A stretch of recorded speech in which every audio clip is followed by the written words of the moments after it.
Hashad, I got a couple of options for you here.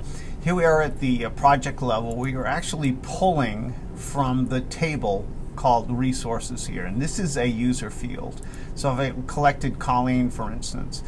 I've also added this project manager team piece. Now, there's a couple of ways to do that, but I'm actually coming back over here to the resources, and let's go over to resources, and let's look at Kirk Tracy's record here, and notice that I've got a team down below here.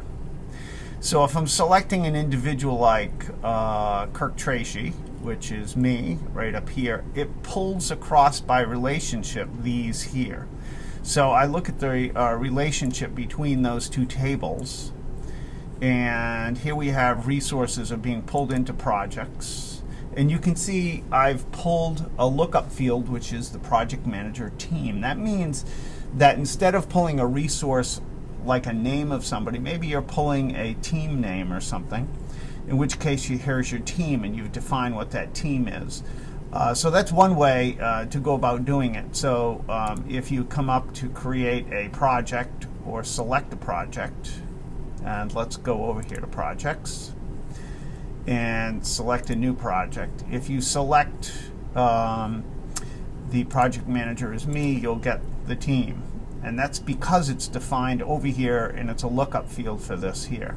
Alternatively, right click, you can add a local field that doesn't have a relationship at all, and we'll call it a local team,